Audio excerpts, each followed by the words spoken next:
session. The topic of this session is Indian Knowledge System in the 21st Century, Challenges and Opportunities. We are honored to have with us on the stage Dr. Vinay Sahasrabuddhe, President of ICCR. Chairing this session is Dr. Pankaj Mittal, Secretary General, Association of Indian Universities, and our speaker is Indologist Mr. Michel Danino. To begin with, may I request Dr. Vinay Sahasrabuddhe to kindly extend a floral welcome to both our guests. Mr. Michel Danino and Dr. Pankaj Mittal.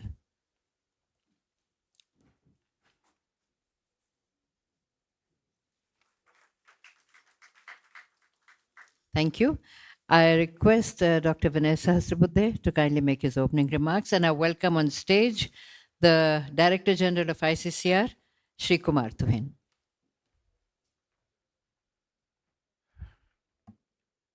Chair of this session, Dr. Pankaj Mittal, who is Secretary General of the Association of Indian Universities. Michel Danino, who is a very well-known Indologist, known for his prolific writing. Several books are to his credit, and currently he is with the IIT, Indian Institute of Technology, Ahmedabad.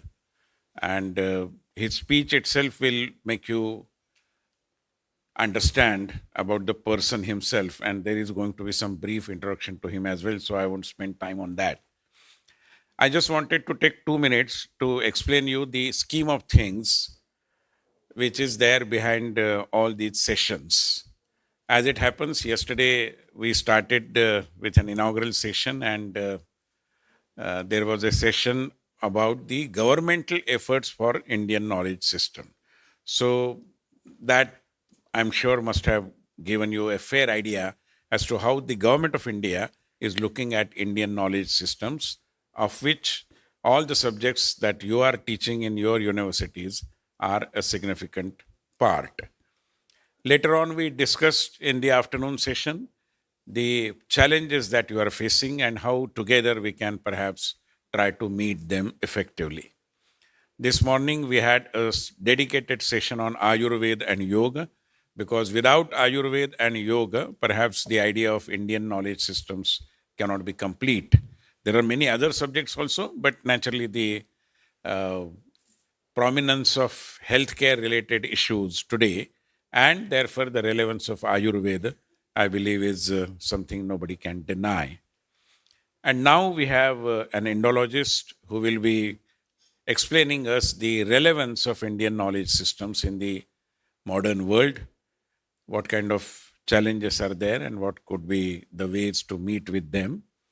And AIU, Association of Indian University, senior academic herself, and the Secretary General, she will also present her view and tell us how Indian universities are trying to deal with these new, not new subjects, but subjects which have now got more prominence. Later on, we will be also discussing the employment opportunities, career opportunities with the representatives of others.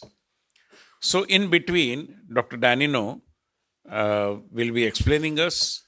And in just one sentence, if I can describe Michel Danino, I mean, we know the history of India had several knowledge yatris, I would say, who took their sojourn to India in quest of knowledge.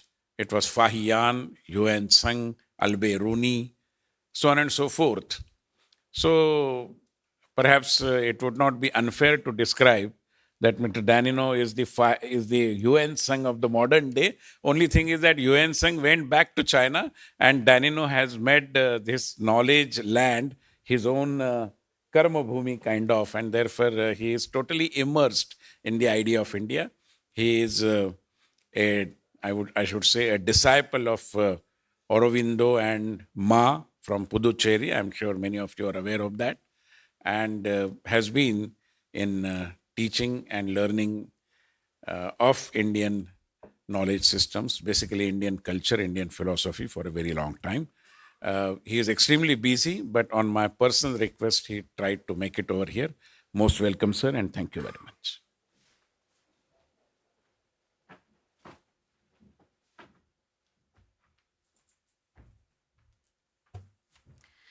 Before we proceed, a few words about the chair and the speaker. Chairing this session is Dr. Pankaj Mittal, Secretary General, Association of Indian Universities. Dr. Pankaj Mittal is the second woman Secretary General of the association in its 97 years of existence. Dr. Mittal earlier served as the first regular Vice Chancellor of Bhagat Phool Singh Mahila Vishwavidyalaya, Kanpur, the first rural women's university of North India at a young age of 44 years, to undertake the onerous task of developing a tiny Gurukul into an institution of repute. Dr. Mittal introduced a series of innovative practices and reforms as the Vice Chancellor of the multi-faculty Women's State University, imparting education to 7,000 girls from KG till PhD level in a holistic manner. During her stint as Vice Chancellor, Dr. Mittal transformed the Gurukul into a university which is now on the international map. French-born Michel Danino has lived in India since 1977 and has been an Indian citizen since 2004. He has written on Indian civilization and culture. Since 2011, he has taught courses on Indian civilization and knowledge systems at IIT Gandhinagar. Michel Danino is a member of the National Steering Committee for the Development of National Curriculum Frameworks in the Ministry of Education, among other official bodies, and is the recipient of the prestigious Padma Shri Award in 2017. I request the Chair, Dr. Pankaj Mittal, to kindly make her opening remarks and take over the proceedings of this session.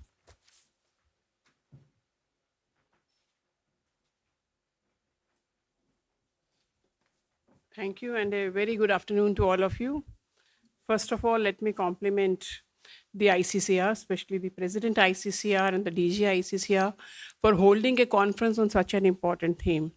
Indian knowledge system is something which is being talked about not only in India, but all over the world today.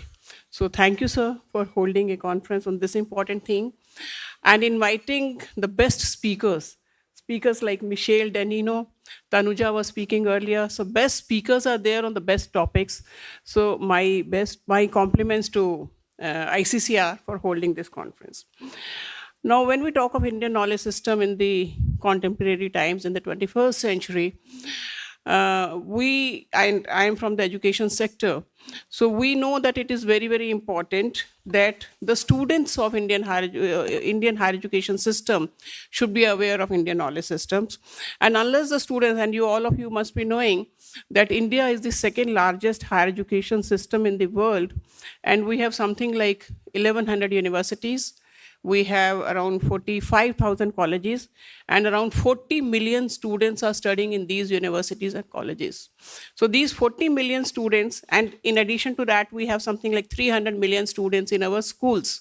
So if 340 million students are made aware of Indian knowledge systems, which they should be, I think there is a lot of potential, and we can really go ahead and our new generation. I mean, we say that India is the youngest country in the world. We have a demographic dividend to our advantage. So this demographic dividend can really become a dividend if our younger generation knows about Indian knowledge system.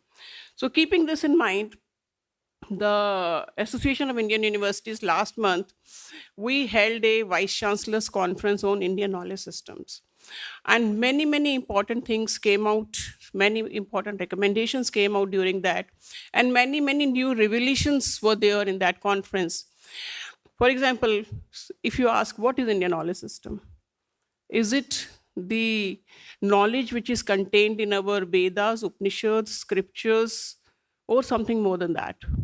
So it was very clearly mentioned that it is all that knowledge which is contained in our scriptures, plus the practices we follow now, the cultural practices, the religious practices, the festivals we celebrate. So all that constitutes Indian knowledge system, not only the knowledge which is contained in the Vedas, Upanishads, and our old scriptures.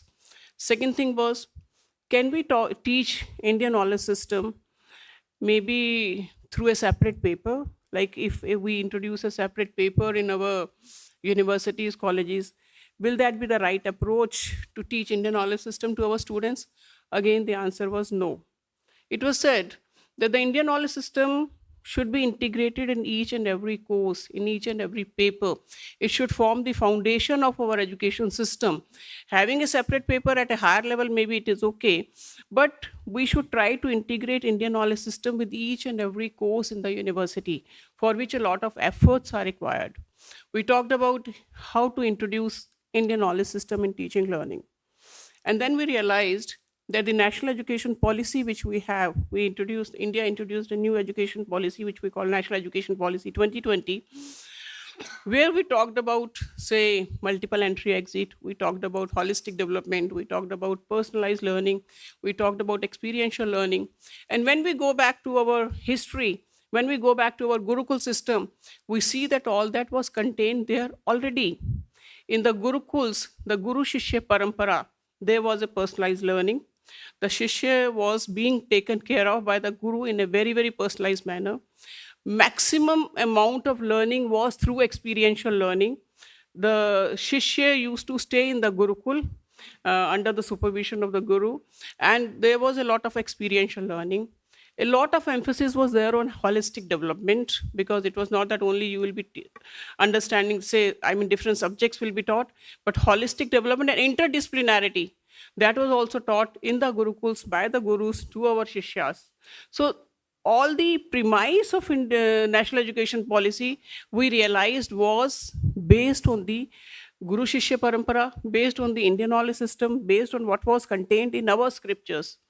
We were talking of, say, for example, if you talk of the curriculum, and when we was talking about the curriculum integration, can we do curriculum integration in the sense, for example, when we teach management and when you teach decision theory, can we take case studies from our mythology? Can we take case studies from, say, even recently, I mean, the recent phenomena of dabbewalas or crowd management in Kumbh Mela, or decision theory in terms of, say, for example, in Ramayana, when Hanuman goes to Ashok Vatika and he's sitting there and he has to appear before Sita, he thinks, in what form I should come before Sita. If I come in the form of a sage or sannyasi, Sita may not believe, because she was just deceived in that particular attire by Ravan. If he comes in his original form, maybe Sita will be scared because he was a Vanar. So what he decides is that he sits on the tree under which Sita was sitting, and he starts in a very, very low tone, he starts singing the Ram Stuti. So when Ram Stuti he sings, and then he silently drops the ring of Rama over there, and when the Sita sees Ram, that ring, and she sees up, and then she realizes that yes, it is something who is being sent by Rama himself. So decision-making theory, even the team building, like making a Vanar Sena by Ram, seeing the capacity of each person, how it can be complementing each other, many, many things. Like when you talk of conflict management, can we refer to Bhagavad Gita? Because Bhagavad Gita talks about conflict management. So how to introduce Indian knowledge system in each and every program or course of a university, that is something which should happen. When we talk of sustainability, again, there was a session on sustainability, IKS in sustainability. Now, whole world is talking about sustainability. We have sustainable development goals. But in our ancient texts, we talk of Ayurveda. We just had a session on Ayurveda. Ayurveda talks about sustainability in terms of physical health, mental health, spiritual health, integration of all three. When we talk of yoga, it is a sustainability. Today, we are talking of organic products. We are talking of organic agriculture. But at that point of time, it was a sustainable agriculture practice. So what I want to say is that Indian knowledge system is already embedded in our lives. It was there in our scriptures. It slowly, there was a period when we forgot about it. Now we are coming back to it. And when we come back to it, there's a lot to learn from it. So that is what we want should be taught in the universities, in the colleges. And there are many universities who are having the centers for IKS. The government of India itself has established a center on IKS under Dr. Ganti Murthy. Dr. Ganti Murthy was a speaker in our conference also. He spoke very well. So we at the university level, we are taking, or at the school level also, so our education system, which is taking care of 340 million students, if IKS doesn't percolate there, then I mean it's very difficult to cut an ice. So my request, if the teachers are there, universities are there, educationists and academicians are there, that we should introduce IKS in our entire curriculum, and not only the curriculum, the pedagogy, the way we teach, in our research, in our governance, everywhere. If we introduce Indian knowledge system, I think we can make a headway in this area. The main speaker is Michel Danino, so I should not be cutting away his time. I'm not an expert on Indian knowledge system, he is. So I'm sure he will be speaking much, much more on this. One or two things about his sort of achievements, which I think you should be knowing, is that he is a student of Indian civilization, culture and history, and he has lectured widely. And he wrote a brief history of the Aryan problem in the Indian context. And the title was The Invasion That Never Was. That is a very good book, which later came into French and now a larger volume in English also. And another notable book was The Lost River on the Trail of the Saraswati. So where he explores the ancient Saraswati River, which is mentioned in the ancient Indian scriptures, but is believed to have dried up. So Danino's research delves into the archaeological, geological, and hydrological aspects of Saraswati River. So he is a known figure in the field of Indology, and he has done a very, very vast study in the field of Indian civilization. I'm sure it will be a treat to listen to him. So over to Michel for his comments. Thank you very much. Thank you.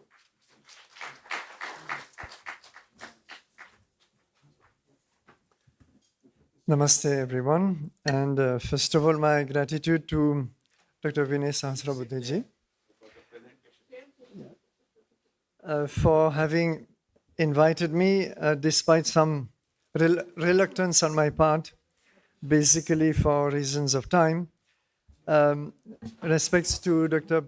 Pankaj Mittal, and thanks for her generous introduction, and Shri Kumar to him. I apologize, first of all, for not having been with you yesterday and earlier this morning, and having missed some very valuable sessions. I got a few glimpses of the last one.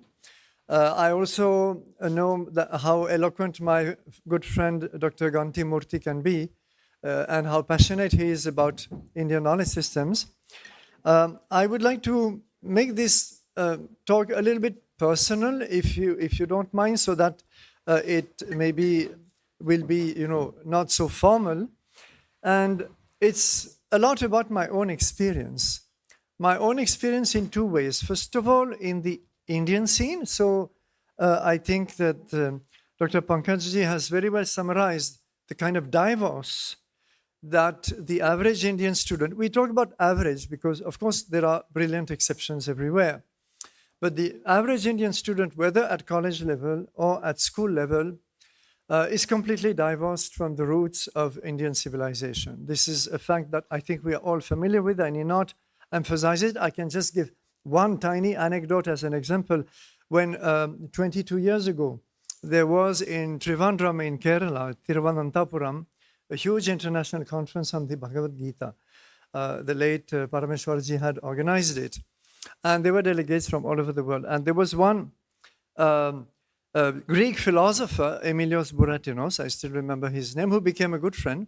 And when we told him that, and he was studying Indian texts and Indian philosophies, and he was, of course, very well rooted in Greek philosophy to begin with. And when we told him that Bhagavad Gita is not part of school education at any level and from any angle, he could not believe. He said, what is this? It's not possible. You must be playing a joke on me. You have one of the greatest treasures of humanity, and how can it not find some place in the school system?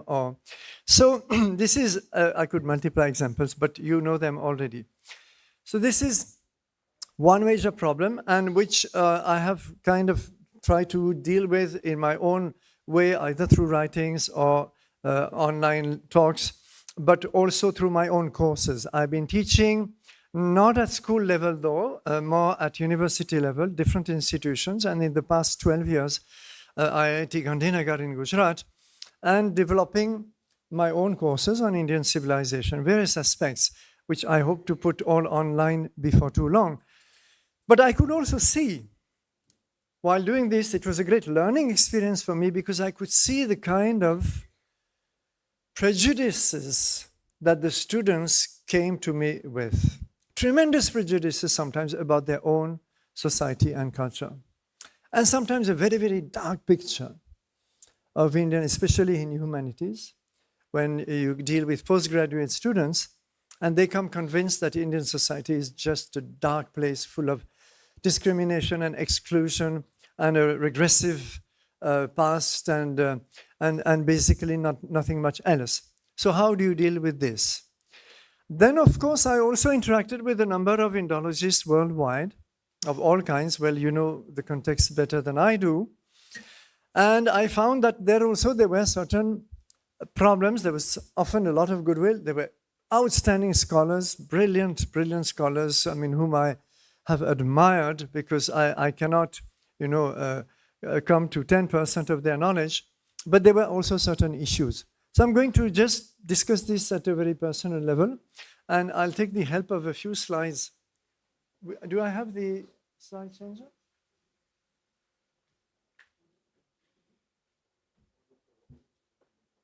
Is there a slide? This is a slide changer? Yes. Oh, I see. How does it work? Okay. Yeah. So, first of all, this is for me a nice symbol of Indian civilization. On the left, you have Saraswati from Gangaikonda Cholapuram temple in Tamil Nadu. And, Saraswati got lost at some point. And in fact, in Indian poetry, Kalidasa, for example, Saraswati is a synonym for loss at some point. So this is the loss of Indian civilization in a way. But then it gets reborn. It gets reborn through Ganga on the right. You see standing on the Gangetic Gharial as her Vahana. And all her attributes in the Rig Veda and later Vedic texts were transferred actually to Ganga, which in the Rig Veda itself, as you know, plays no significant part at all. So it's this cycle of loss, decline, and rebirth, which is something fairly not unique to India at all. Other civilizations also went through it, but then we all know that the ancient civilizations on the world all but disappeared. And this one, somehow, for a variety of complex factors, which I do not claim to be unraveling today, somehow managed to survive with some contact with her ancient foundations and roots. So anyway, this is something about this, the Indian civilization. But then I would like also to, first of all, begin with the challenges and then the opportunities. And we know that challenges are nothing but opportunities in disguise. So let me start this journey with, first of all, systemic challenges. Well, there's not much that I can tell you that you do not know already. So I'm going to be very quick about this. We know how little room, space is given, whether in the rest of the world or in India so far. Hopefully in India the scene will be changing gradually to India studies, Indology, study of Indian knowledge systems, let's just say the whole entire cultural and heritage of India. And this is a problem for, I have some contacts with scholars in France, which is the country of my birth, and how I know how they have to struggle at times, and sometimes departments close, funds are drying off, and therefore the whole survival of the field is at stake. This is definitely a systemic challenge which is there all over the world, and in fact, it also concerns other fields of humanities as well. So this is not simple to address, and I'm not claiming to do that today. In India also, we do have the problem that there are no efficient mechanisms at present to integrate, as Dr. Pankajji was saying, this whole field of knowledge into the entire educational system. Many bodies, many groups are trying to work it out. In fact, I'm involved with the Ministry of Education with the entire redrafting of school syllabi across India. And we are trying to integrate, as you rightly said, it is the same problem here, integrate some elements of some fundamentals of Indian culture here and there in an intelligent manner. What do I mean by intelligent, by the way? And this we can save time for later, is simply avoidance of hollow, exaggerated glorification, which is very often a pitfall that enthusiasts fall into when they want quick results. Then you end up glorifying the civilization, making a lot of exaggerated claims, and it actually is totally counterproductive and is unnecessary also, because what we have to do simply is to bring the right knowledge in a very sober-headed manner, and that is quite sufficient. And then trust the student that he or she is able to make sense of it and draw the lessons that have to be drawn. So scholarly now, there are certain issues which I have encountered, and this is not only about the West, it's also equally about India, because let us not forget that these stereotypes often have colonial roots. They are the fruit of the 19th century, where a lot of great scholars, British or generally European, tried to make sense of this civilization. And, they were not used to a civilization with this kind of time depth and also geographical extent. And some of them had a lot of goodwill and did outstanding work. Some didn't have so much of goodwill because they had other intentions, for example, the Christianization of India. And whatever the objectives may be, the fact is that they had to look at this very different civilization through their own cultural lens. And we all know that this will inevitably color the result. So the whole field of India studies in India has been impacted very, very deeply by these colonial inputs. Some of them were sound, for example, good methods in history, in archaeology, but then there was so much of cultural baggage that came with it that this has left a very difficult legacy at times. So some is, first of all, that indigenous or native scholars don't really matter. This is something that we find quite widespread. I've seen many students happily quoting to me 10 names of Western scholars and forgetting or ignoring that there are equally important scholars right here at home. And when we tell them that, why don't you include them, they're actually surprised and ignorant. So this is a bias which is built in, and which, of course, every teacher and every student of goodwill has to address. And also every Indologist, any serious scholar of India studies should make efforts to find out what is the depth of knowledge here available in India. It's not always easy. I have found some of the very best scholars here being completely hidden, unknown, in some little corner of a village or a town, and producing amazing stuff, but totally unknown from worldwide academic networks. So this is a difficulty, and it requires a special effort to address it. Secondly, as I said, the stereotypes. So first of all, this what I call, I'm putting this in a very personal language, please don't mind, and I'm not at all trying to be negative or critical. It's just what I have personally experienced. So this sharpening of fault lines, what does it mean? It means that the West has a certain history which is full of divisions, clashes, very, very, what shall I say, destructive developments at times. I mean, let's not forget 2 world wars in our last century, and we don't still know how many world wars we're going to have in this current century.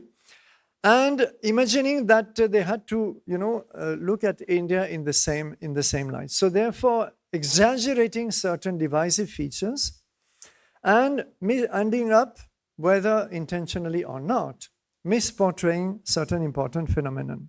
So naturally, of course, caste is presented in an entirely negative manner, and the moment you even utter the word caste, you're expected to demonize Indian society. If you don't do that, then there's something wrong with you.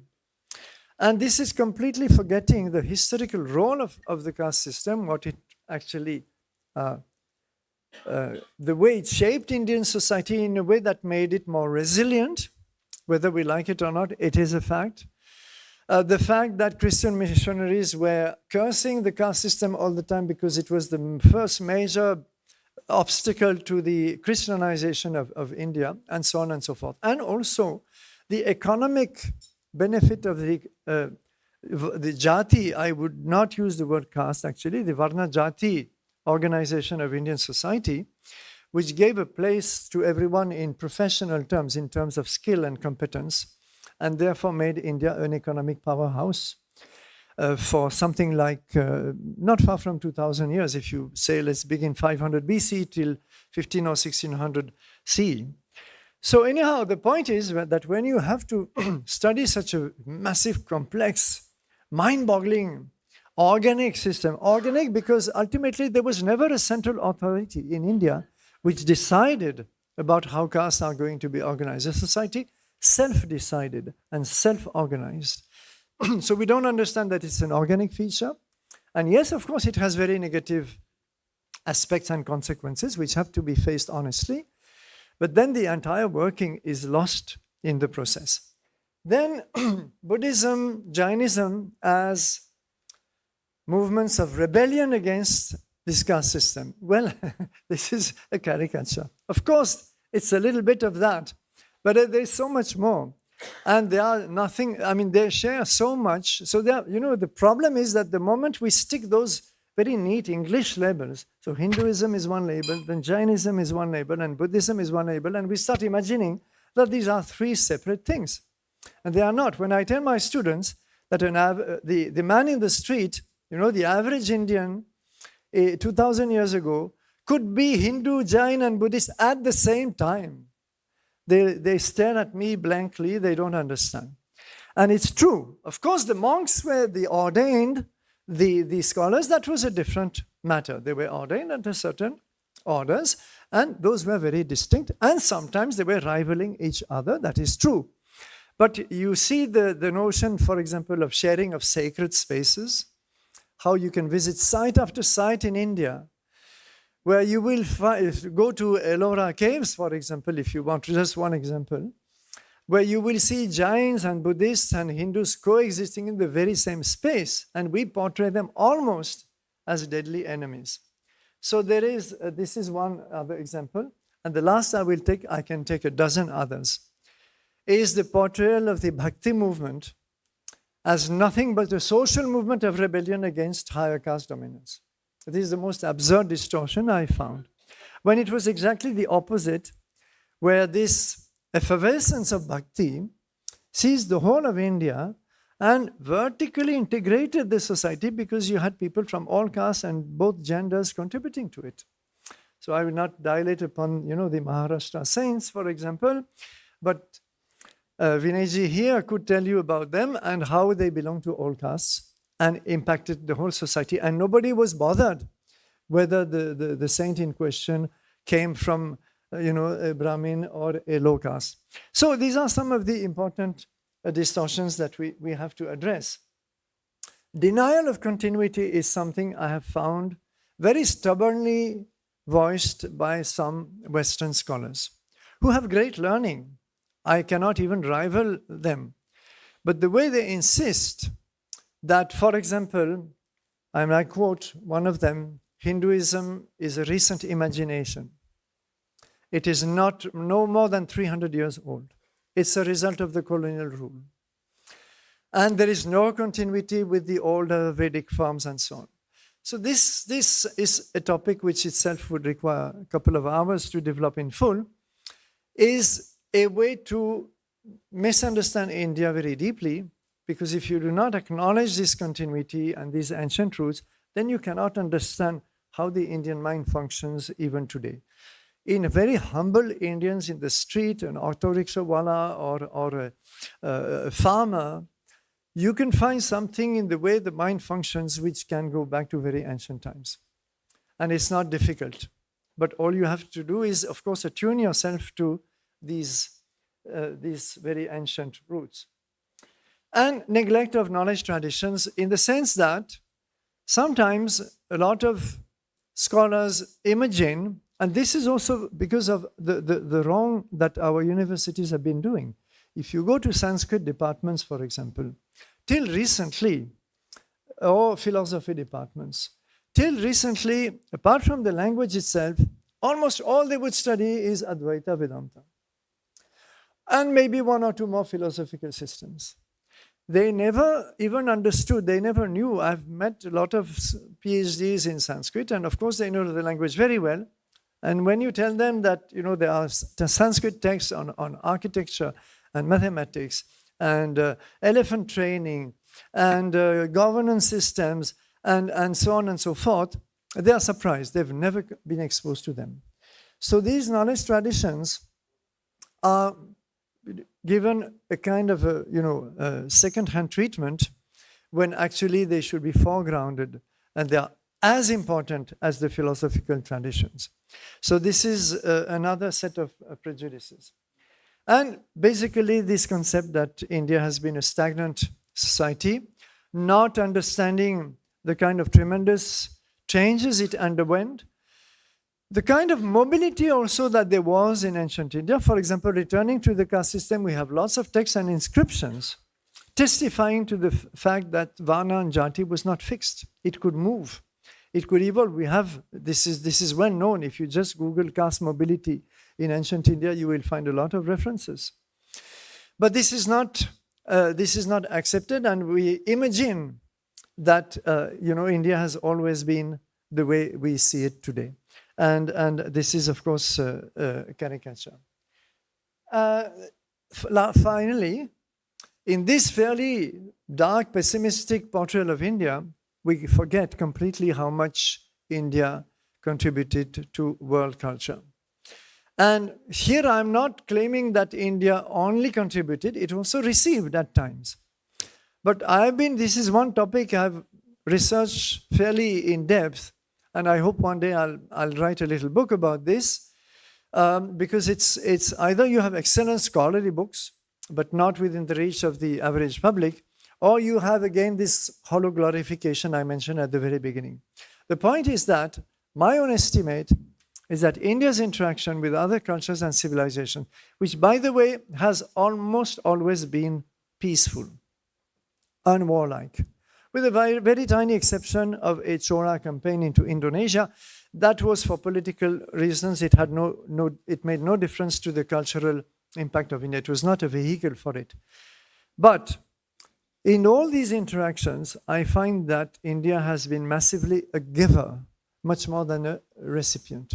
It did receive a few things, no doubt. You can see it in our 7 weekdays. You can see it in the 24 hours of the day. You can see it in some Greek influence on the Gandhara art of the first few centuries BC and so on. So there are traces of influences, yes, by all means, and we must study them also. But the Jantar Mantar, which is right across the street here, is actually a confluence of Indian people. Some people say Hindu, but it's not a proper term here. Indian astronomy, Islamic astronomy called Zij astronomy, which is actually a very interesting circuit because it originates in India, then adds different ingredients from ancient Greek astronomy and then comes back to India. So it's a complex circuit. And even European astronomy, which was conveyed by Jesuit scholars that Jai Singh invited to his court. So this is a good symbol just across the street of a kind of a cultural confluence with some borrowings. But by and large, India has been a massive giver. And this is something which is not properly assessed and definitely missing from Western perspectives in elsewhere in the world. Let me now, before I come to the opportunities, but the opportunities are beginning to be very obvious, let me very briefly give you the last slides of a course which I used to conduct at the master's level called Perspectives on Indian Civilization, where I have tried to delineate 12 master ideas of Indian civilization. I borrowed the term master idea from Sri Aurobindo, great thinker and great Indian master, as you know, and where he argues that every civilization has a few key master ideas that propel it. And I found that these 12 were all equally important, and that they are all embedded they should be embedded in a proper study, objective study of Indian civilization. So let me quickly run through them, because each of them could be the object of not even 1 or 2 lectures, but actually a full course. So I'll just list them. First of all, the fact that everything in this universe is symbolic. So these are not always expressed like that in the ancient texts. This is my own distillation of them. But the fact that we can take a mountain, it is a symbol. We can take a planet, it is a symbol. We can take a human being, it is a symbol that can be transferred into a temple, into other things, and so on. So this universe is symbolic. And the big scale of it and the small scale of it are constantly interacting. This is a fundamental principle of Ayurveda, for example, which you were discussing earlier, where the human body functions like the universe with the same 5 Mahapanchabhuta, the same three dosha, and it is the same metabolisms that the universe itself follows. And if this equation is not present in our mind, then there are lots of things we're going to miss. Thirdly, that this universe, but also our human life and society, are a constant struggle between chaos and order. This is there in the Rig Veda. It becomes a little less explicit later, though it is scattered here and there. And this is a very, very important thought. Not unique to India, though, because the Greeks also had something equivalent. The Greeks had a concept of chaos and chronos, as you well know, tussling at the beginning of the creation of this universe. But this is very important in the Indian context, because the acknowledgement of chaos, in fact, sometimes you feel that they even revel in chaos.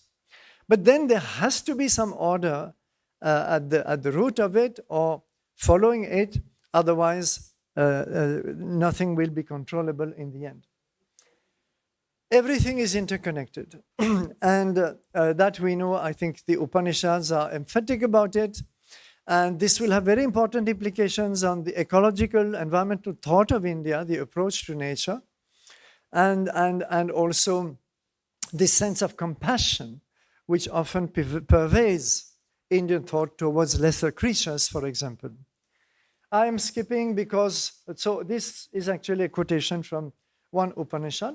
All things are impelled by consciousness. Therefore, at a certain level, it's all one, or all has the same foundation. Very important concept of Swabhava and Swadharma. This is where Indian civilization radically departs from the Judeo-Christian world. In the Judeo-Christian world, the 3 monotheistic religions, there is one truth for all. Well, Judaism is a special case because Judaism is not seeking to convert others. But nevertheless, they have the true God. So there you have one path for all ultimately. In Christianity, in Islam, India is absolutely the opposite. There cannot be one path for all. It's impossible because we are all different. We are all the same at a certain level, but then we have this Swadharma, self path, and Swabhava, self-nature. And we differ from each other. Therefore, it's impossible for us to have a common path. And therefore, the multiplicity of paths that you find in India, which never ceases to grow. I mean, you always have new teachers, always have new saints, always have new pioneers. And this is fine. The society completely accepts it. Well, eventually, if you claim to be an avatar today, you can, but whether you'll be recognized as an avatar after 50 or 100 years is for the society to organically decide at the end of the day. But nobody will bother you. So this is something which, feeds what we call pluralism, and this very ugly word of tolerance. Ugly because toleration is a Christian concept. Please read Voltaire's treatise on toleration, 18th century, brilliant text, still valid. And it's not an Indian concept. There's nothing to tolerate. Tolerate means I have to tolerate you. I just tolerate you because I have no choice. But this is not the Indian context. It is acceptance of the other, because we are all facets of one truth which cannot be expressed by a single individual. You know all this, so I can skip. But it also leads to resistance to centralization and uniformization in Indian society. Indian society has always resisted standardization, uniformization, centralization for these reasons. That every small unit of it claims freedom to organize itself and follow its own path. Unity in diversity, it follows naturally. It's a logical step. Then this very important concept in the Bhagavad Gita of Nishkama Karma. Why is it so important today? Because we have been poisoned by this culture and hunt for success at any cost. And this is something which luckily is beginning to break down, but especially this American culture of success, succeeding, winners and losers is extremely harmful. It has ruined endless numbers of lives. And it creates this rat race. And as an American thinker himself, I forget the name, used to say, whoever wins the rat race ultimately is still a rat.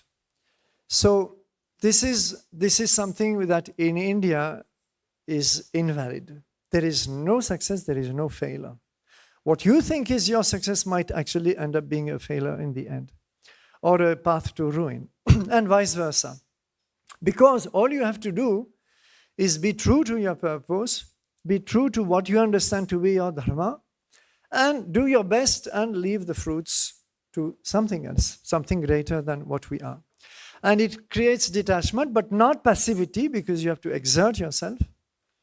Detachment as to the fruits, and therefore there is no concept of success or failure. It's no longer valid at all. So this is so important in all ethical systems. Environmental ethics, I think you know this extremely well. I don't have to dilate upon this. It's this concept that everything being imbued with consciousness, the entire creation is sacred. And this is a major departure again from the Judeo-Christian system, where you have a divorce between the creator and the created. There is no such divorce here. Vishnu has two wives.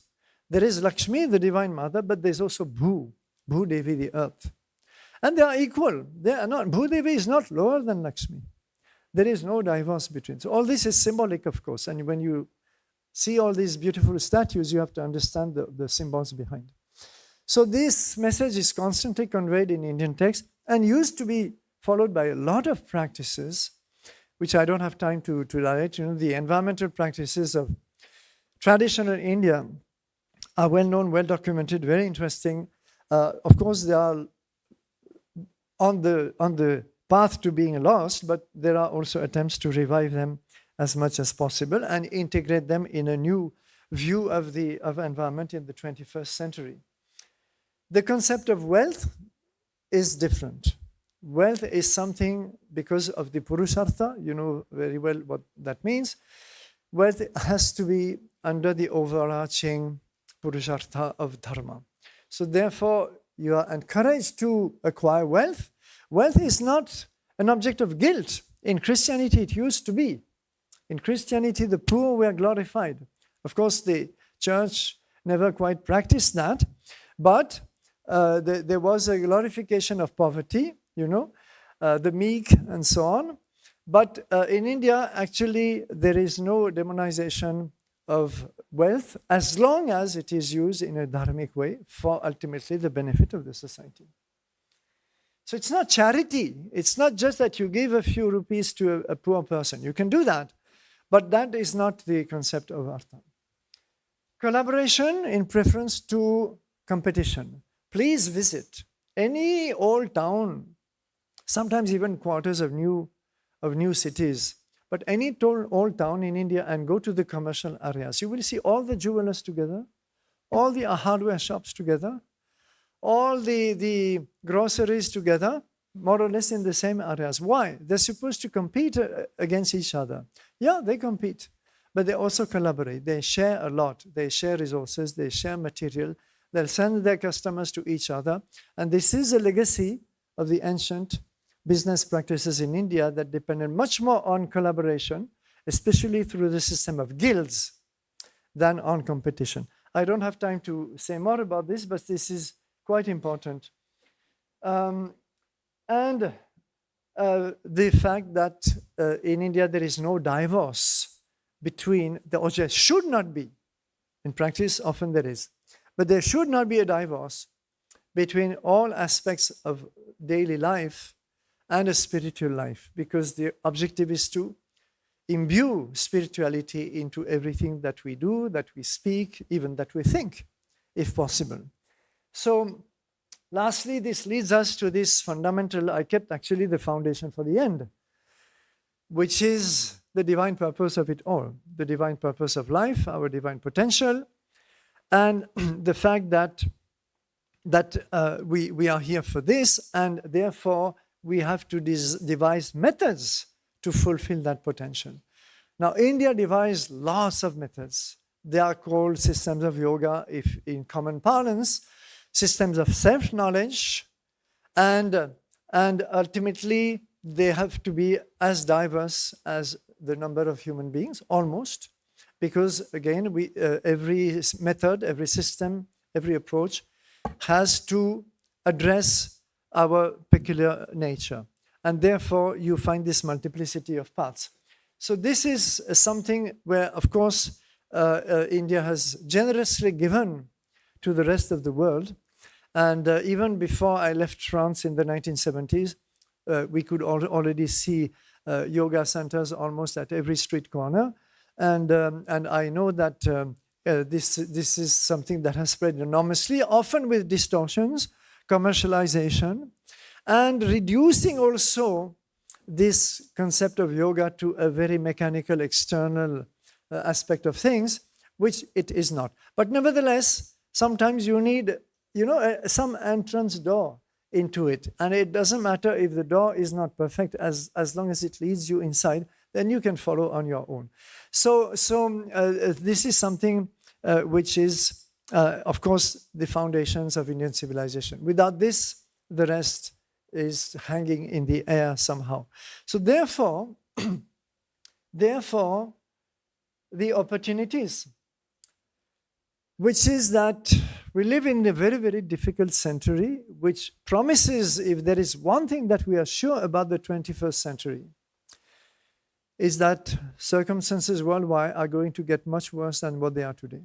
I'm sorry, I am not trying to be pessimistic, but look at how things are moving everywhere. It is seen from some other planet, for example. We are regressing, we are not moving towards, a more harmonious, peaceful, enlightened society worldwide. So India has some solutions, and tried at least to implement some solutions, partly or fully, but often also in a defective manner, expectedly, because humans are imperfect and no society is perfect. So I'm not at all trying to glorify Indian society, but to show some of the lead ideas and principles that have moved it after all. And this problem of coexistence is something that, for example, Europe is grappling with increasingly. It's not that so difficult. It's a matter of mutual respect and the fact that you acknowledge that no one can have the ultimate truth. As long as there are people on this planet who claim that they have the truth and others do not, then coexistence is not possible. India showed, at least in practice, how hundreds of sects and also communities of refugees, the Parsis, the Jews, the early Christians, even some communities of early Muslims who were persecuted in Iran and other countries for sectarian reasons. India showed how these could be integrated and live harmoniously with no danger of. For a recent example, you can take, for example, the Tibetan refugees after China's conquest of Tibet, and how they have been scattered all over India in different locations and have merged with the local population without the slightest friction that I'm aware of. So therefore, there is a model there. There is a model, and India has a key that it can offer to the world.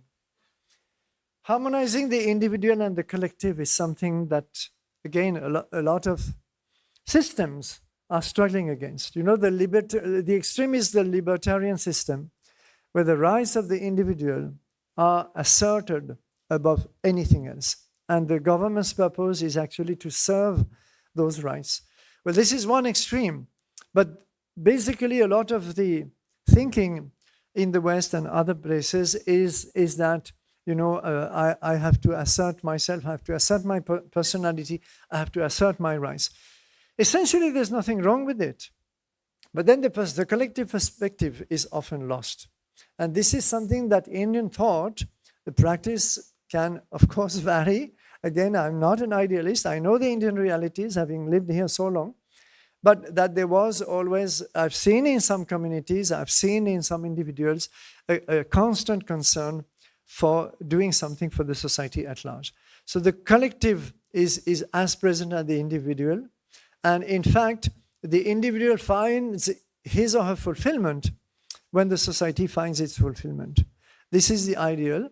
I have seen it practiced, but also I've seen, of course, denials of this beautiful principle.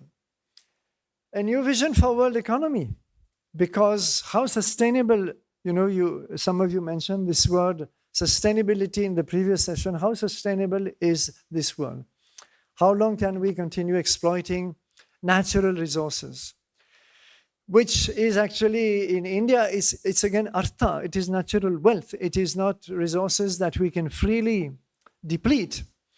So this concept of sustainability is something that is very much at the core of Indian practices. I will just give you the example of Ernst Schumacher, who in 1973 perhaps authored Small is Beautiful. And he did trace his ideas to Buddhism, because he lived in Burma for some time, came to India also. And he said this simple thing, which is exactly the Indian thought about economy. He said, we have made the mistake in the West, and he was advisor to the British government on economy. And he said, we've made the mistake of putting consumption at the center, whereas we should have put human happiness and satisfaction at the center. Consumption can only be a tool, nothing more than a tool. So this sums up beautifully the whole Indian approach. And this is something we're going to be compelled to return to, because our economic system is totally unsustainable. And we can see it being eroded more and more. And therefore, this line of thought, and I've seen actually a lot of environmental thinkers actually coming back to this Indian way of looking at economy. And it's not uniquely Indian either. A new approach to nature, I think I've said enough that yes, we can use nature resources, her gifts to us, but use them in a way that we give back to nature. And for too long after the Industrial Revolution, it has been only taking, hardly giving back anything. So this is not again sustainable. And we are going to face, of course, a major environmental crisis.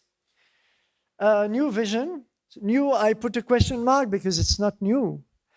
But since you have discussed it sufficiently in the previous sessions, I think I can skip this.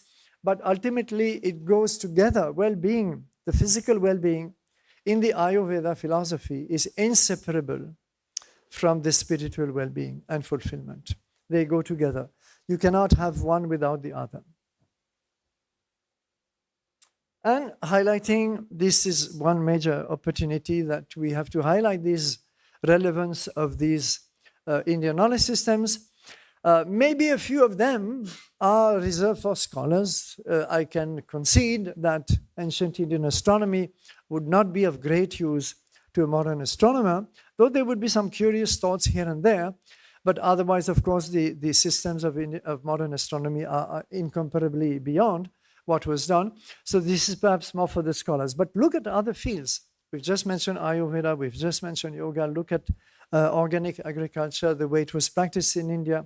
Look at water management, and look at basically all management of resources and the whole philosophy of consumption and so on and so forth. These are things that are being codified in Indian texts. We are not studying them sufficiently. I'm glad to see a lot of studies on Arthashastra, for example, more and more. Arthashastra and economics, Arthashastra and management, Arthashastra and leadership. You have corporates in the US now giving, taking some classes on this. All to the good. Sometimes the text can be a bit distorted, doesn't matter again, it's bound to happen.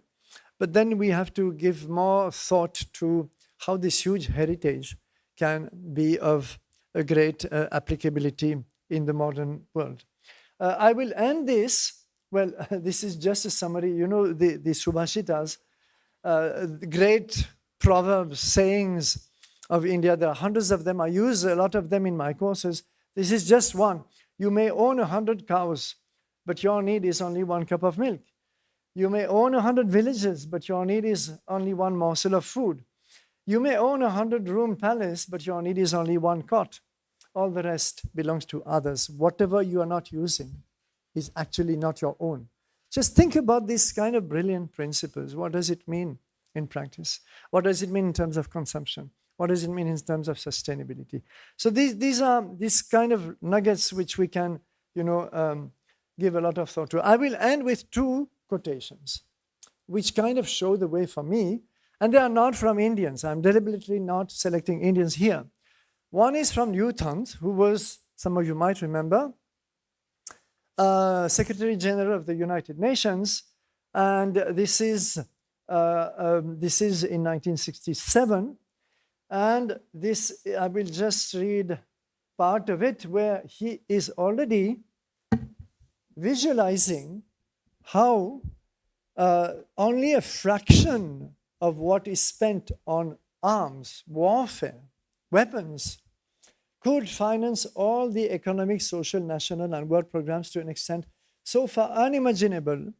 And this is something I was just viewing a short video by Carl Sagan in 1990, the US astronomer who said something very, very brilliant in this term with facts and figures about the defense budget of the US economy and how it could purchase the entire assets of the United States every year. Anyhow, men, if they unite, are now capable of forcing and to a certain point determining the future of human development. This, however, is possible only if we stop fearing and harassing one another, and if we together accept, welcome, and prepare the changes that must inevitably take place. If this means a change in human nature, well, it is high time we worked for it. What must surely change is certain political attitudes and habits that might have change in human nature. Secretary General of the United Nations. Well, this is something that, India has a lot to say about. How do we change human nature? And lastly, Gus Speth, former US advisor on climate change, just a few years ago. And, he's a hardcore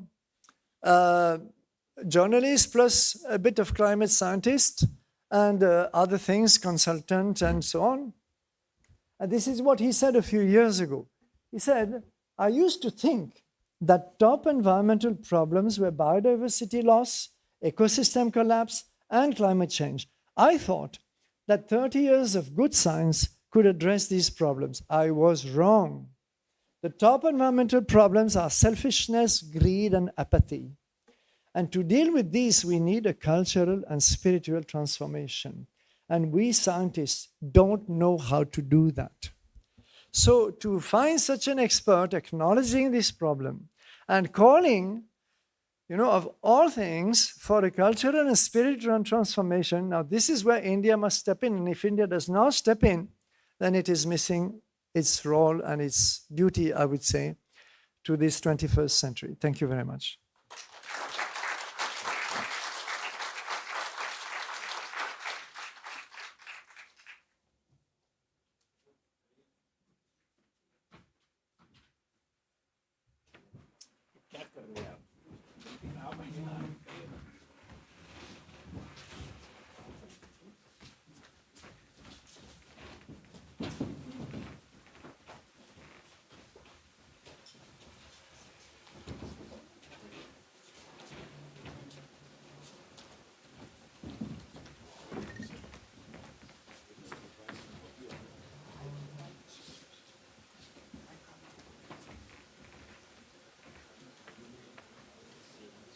Mike.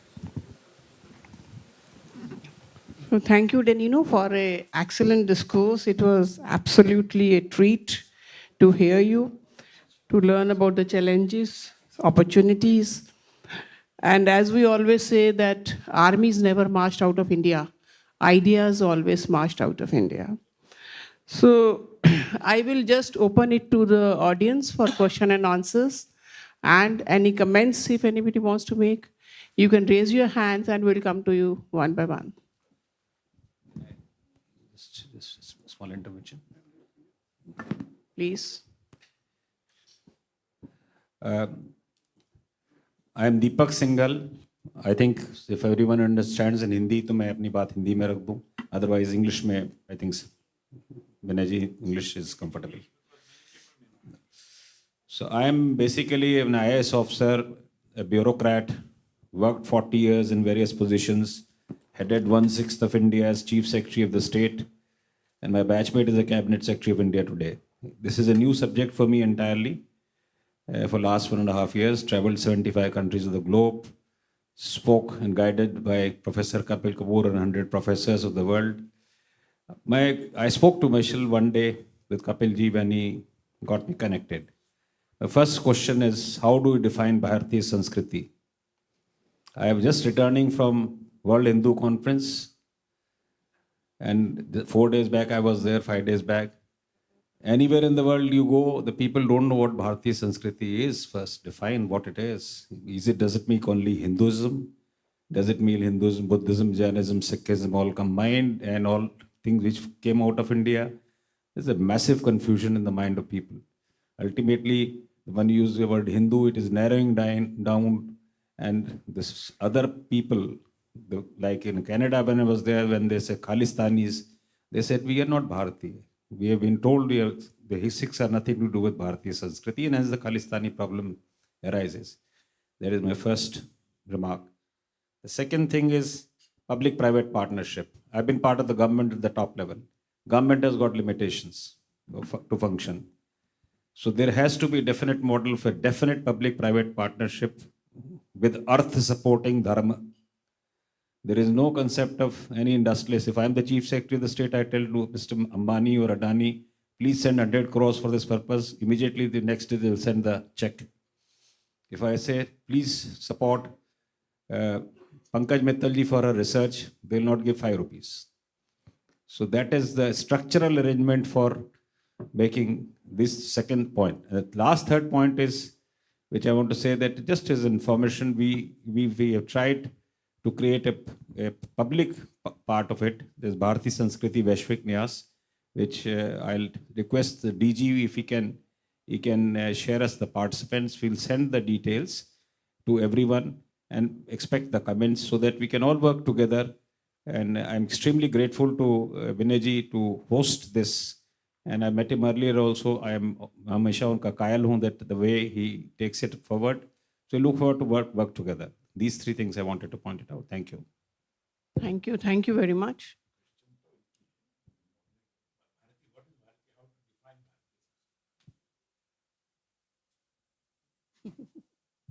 He was just making the comments, not really. I had a great friend in Kerala who was an accomplished poet in Malayalam and Sanskrit. And he told me this anecdote. He was a professor of English, in fact, and physics occasionally. He told me this anecdote where one day he asked his students, can you please define poetry? What is poetry? And they were, of course, all struggling to find some definition about verses or whatnot. Then one bright student stood up and said, sir, if you ask me what is poetry, I don't know. But if you don't ask me, I know. So I think we can use the same for Bharatiya.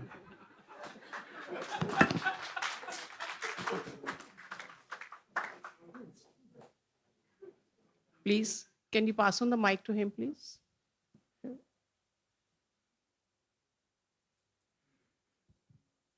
Wonderful. Thanks for a really interesting and thought-provoking talk. My name is John Wardle. I'm from the National Centre for Naturopathic Medicine in Southern Cross University, Australia. Sorry. one of the things that really came to me, Professor Donino, is this idea of complexity. And if you're looking at engineering, information technology, they will say they've invented this wonderful science of complexity science where we understand what complex adaptive systems are. It's been used in planetary health, engineering, IT, medical advances. And it is starting to go back to traditional knowledge health systems now, but it's actually as a way of translating them for that. Whereas I think it's actually not, it seems to me that Indian knowledge should be informing the development of complexity science rather than complexity science being used to understand Indian knowledge systems. And I just wonder if you could offer some insights into how we flip that around and actually get complexity science learning from Indigenous knowledge systems rather than actually just being a tool to understand them. Thank you, John. I think this is very challenging because it is, first of all, a systemic issue. It's also a cultural issue in the minds of the people. They have to have trust that there is some value, and these are not just grandmother recipes. By the way, grandmother recipes can be great also, and they work most of the time. But we have a systemic issue because in many countries, in fact, these systems are almost outlawed. France has almost outlawed even, what is called the herborist, which means medicinal herbs. Those who collect medicinal herbs and make all kinds of herbal teas with them, for medicinal purposes, they are actually outlawed. So healers also, there was a strong tradition of traditional healing in France. That also is outlawed. They are not allowed to practice without a proper medical degree. So there is, of course, a big, and this will vary from country to country. There are countries, again, where homeopathy is almost, well, it's not exactly an indigenous system, but it is in tune with them, almost outlawed. So, first of all, this is the biggest, to me, practical obstacle, because then it leads to considerable dilution of these alternative systems. And there should be a recognition that however brilliant and important modern medicine is, and precious in many cases, no doubt, it should always leave the door open to collaboration with other systems. So in India, there has been at least a pioneering effort done under this Ayush concept, which you all know, where at least it's completely possible for someone to practice all these systems freely, sometimes with a little bit of recognition. And India, in this sense, could be a leader in this effort to revive traditional medical systems elsewhere. But it's ultimately in the mind. And you see that science has become such an object of cult that and this has been said by many, many Western thinkers, that science is almost like the new religion. So you have to believe in science. And we are all ready to believe in science, but why should it be the only belief? And why should science be the ultimate truth? So when, for example, I am told that homeopathy failed all medical tests, which are, rigorous protocols with the double-blind system and so on and so forth, and homeopathy has always failed. It's obvious why it should fail, because you are using a system which was devised for modern medicine and its use of medicines to assess a completely different system whose foundation, whose principles have nothing to do. Suppose you reversed it and you ask a homeopath doctor to test modern medicine by diluting them 1,000,000 times, it would be absurd. You cannot establish that a system is supreme and therefore all other systems are at best curiosities or lateral supplements. As long as this prevails, it's going to be very, very difficult to revive traditional health systems. They have their foundations, they have their principles, and they should be accepted on an equal footing. Whether they can address all problems of health is something that remains to be seen in practice, but they should be given a fair chance. So this is also a problem in our mind, that there's a bit of hypnotism that science triggers for all the good things it has done. It is harmful to that extent. I'm tempted to intervene, Mishilji, here, because in the parliament, I had personally raised this issue that why should we be calling what is popularly known as allopathy as modern medicine? Because it's a very judgmental nomenclature. It makes Ayurveda, Siddha, and everything unmodern or non-modern. So there is modernity in every other medicinal system. So just to label a particular thing modern, I think is not fair. I hope you will agree. Any other question? Please, can you give the mic here? Thank you so much, Professor Danino. You want to stand up and you want to see, so I'll You sit. can come a little this side if you want. Okay, I'll stand here.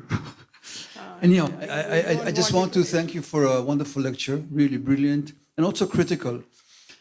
And refer to one point you made about comparing Svadharma to the Judeo-Christian tradition, saying that in India you have this particularism of duty as opposed to the Judeo-Christian tradition where the belief is in a monotheistic God.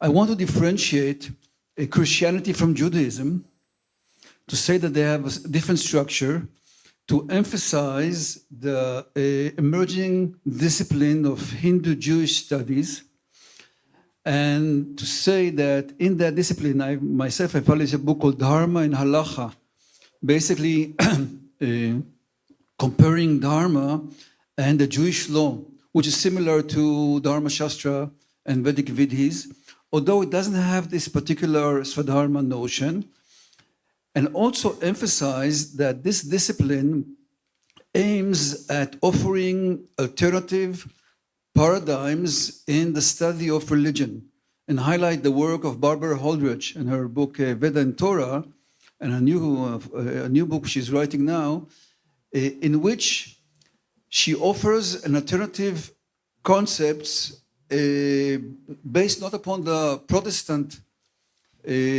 underlying assumptions of the study of religion coming from 19th century scholarship of belief, but more on Dharma and embodied community, she said. So this is a remark that here is I would say, a gate to a new path in the study of religion, which will also highlight the Indian unique tradition. So thank you. Thank you for this remark. I have absolutely no quarrel with what you've said. I'm not fully aware of these developments, but first of all, I have to take certain shortcuts when of course, I run through such a vast panorama. Secondly, well, it's a fact that if you read the Bible, just the Bible, the Old Testament, as the Christians call it, there is a separation between the creator and the creation. They are not on the same levels. And nowhere is it said that, for example, nature is divine or nature is sacred. It doesn't happen anywhere in the Bible. But you're quite right. And I happen to belong to a Jewish family myself, though I rejected the Bible itself early on. But I understand something of Jewish culture, and I've seen how Jewish scholars have tried to remedy this divorce and this very harsh tone sometimes by introducing a lot of concepts which are not strictly speaking in the Bible, but in Jewish thought and later Jewish philosophical developments. And I completely understand this. Even the Kabbalah itself was one such effort. And we find, for example, the development of Jewish mysticism, which is not actually in consonance with the Old Testament, just as the Christian mystics are not in consonance with the New Testament either. So there are always ways to, to adapt and kind of go back to certain healthier outlooks. And I'd be very interested to have the title of this book that you mentioned and also the book under preparation by this lady. Later on, if you can please give me, I'll be very happy to study them. Thank you. Thank you. Please at the back. Namaste, my name is Sunil Sunkara. Professor Michel Danino, you gave us a beautiful, I would say, bouquet of 12 lotuses, the Indian culture, and what I would call a masterclass on what Indian knowledge systems are. So I don't have a question, but a request. If because We had the session on yoga before this, but the maximum stretching of spine, hand, and fingers happened in your session because everybody was taking pictures of your slides from every angle possible. And we were frantically writing to note down those 12 beautiful points. If Vinay sir, through the ICCR, we could actually release this as an image of these 12 points, and all the delegates could share it across all social media platforms, and that would be really great to make this viral. The 12, a bouquet of lotuses, I would say. With pleasure. With pleasure. If you find them valuable, please use them in any way you like, with or without acknowledgement. I don't mind, because they are not my, they are my own distillation, but I did not, of course, invent them. They are there scattered in all the Indian intellectual and philosophical heritage. So you are welcome. So let me take this opportunity to ask last question myself. So I'll speak from the perspective of universities and colleges, the area which I represent. So India has a very rich cultural heritage, but when we talk to an average university or college student and ask them that as an Indian, what are you proud of?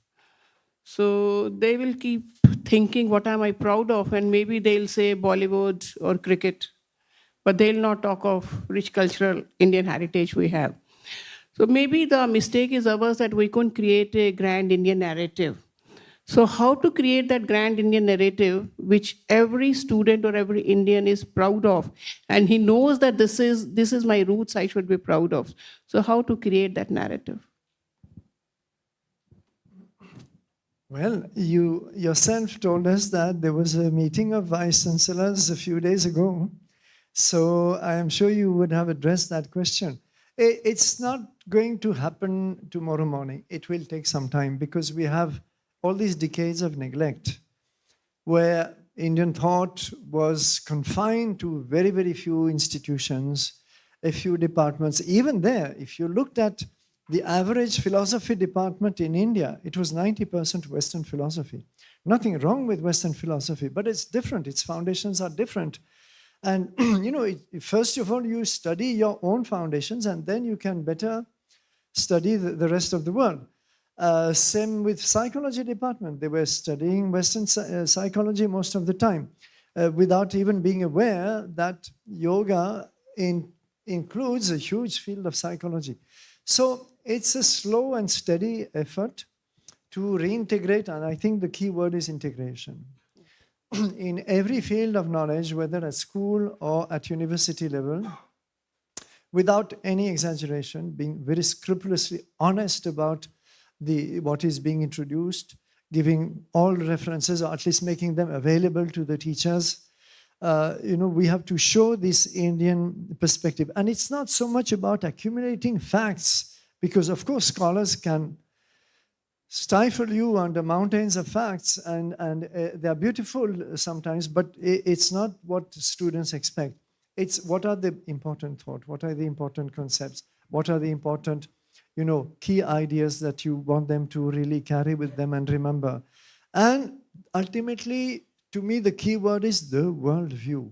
What is the Indian worldview of why do we take it that, there are still 2 lakhs of students every year who are giving up their Indian nationality to settle abroad. And there are many, many more lakhs of students who go abroad for study, which is fine, but who actually, this is their dream, going abroad.